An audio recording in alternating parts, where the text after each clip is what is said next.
Welcome to Sociology. This is an elective course for social studies which will last you about a semester. I hope you enjoy the course and use it to help you not just in your school career but also in your personal lives as well. There are a lot of concepts and topics we discuss throughout the semester, many of which you'll find interesting and useful in your daily lives. I want you to, and I encourage you to be a deep and critical thinker while we discuss these topics. Some of the topics you likely will find more interesting than others. You may disagree with some of the topics that we discuss, and that's a good thing. That's perfectly fine. The important thing is that we look at the information, analyze it, and learn from it. So with that, let's get with our first lesson. So today, we're going to identify and define both the terms sociology and society, since we need one in order to understand the other. We're also going to be going back to take a look at how we can examine society from a scientific perspective. And finally, we're going to look at the role sociologists play in today's world. The spring of summer of 2020 certainly provided a lot of things for people to look at and how society works.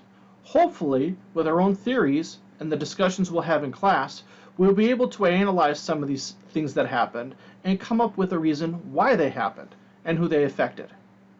So make sure you pull open your notebooks and let's get started.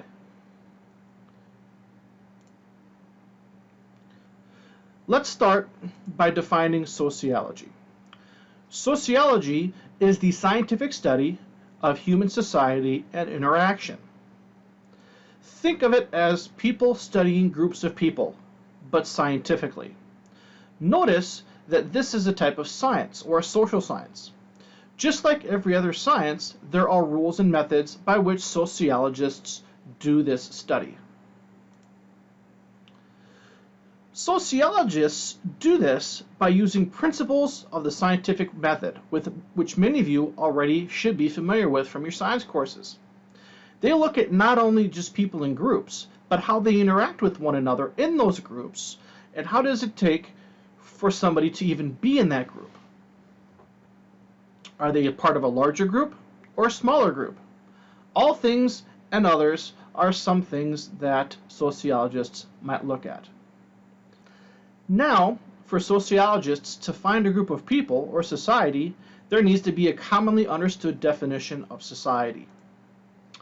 We will define society as a large group or grouping of people that share the same geographic territory and is subject to the same political authority and dominant cultural expectations. That's a big definition. This society can be very broad and look like Americans, for example, and how Americans have the same political authority or government, and as Americans, we have certain expectations placed upon us. So looking at specifically American society is one type of thing that can be researched. We are all part of the same school. That's another type of research we could do, because we are all within that community and all within those subjects of authority of the school district and the principal and the teachers. So depending on how we're focusing our study, will determine who we study and what we're looking at.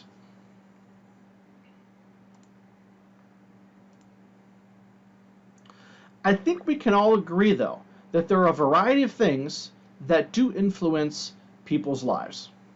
Sociologists do tend to look at these things to try and better understand them. The social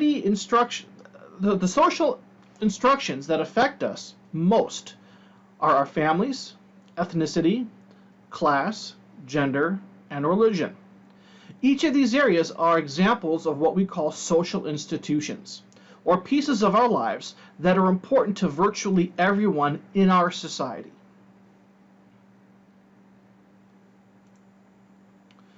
You might be asking, what is the job of a sociologist when examining these different groups, whether it's our family, our religion, our culture, things like that? Well, sociologists, as we mentioned earlier, use the scientific method to come up with theories of how humans interact and then try to determine why they do and act the way they do. We'll talk more about this in Chapter 2. However, it's important to know that sociologists look for relationships between people and groups and the connections that are made from those relationships.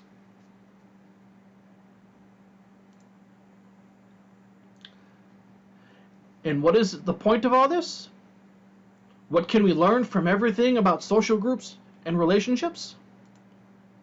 Well, sociologists tried to come up with explanations for some of society's biggest questions and problems, such as inequality, social and minority deviance, group dynamics, relationships, conflicts, and connections.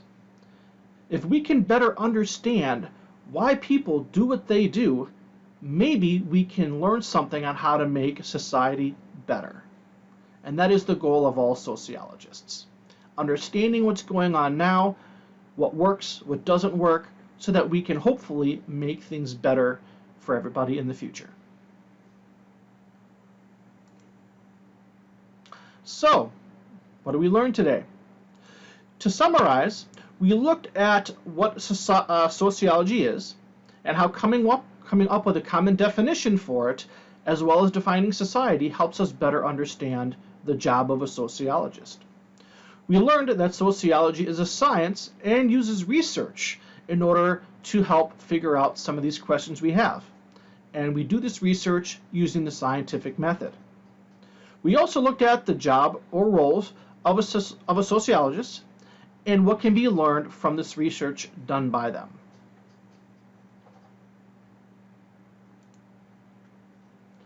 Hopefully, you found this brief introduction useful in answering some of your questions on what sociology is and get kind of an initial idea of some of the things we'll be doing and looking at throughout this semester.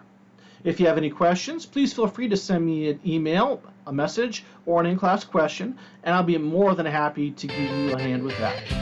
Thanks again. I look forward to seeing you guys in the next couple lessons, and have an excellent day. Take care, everybody.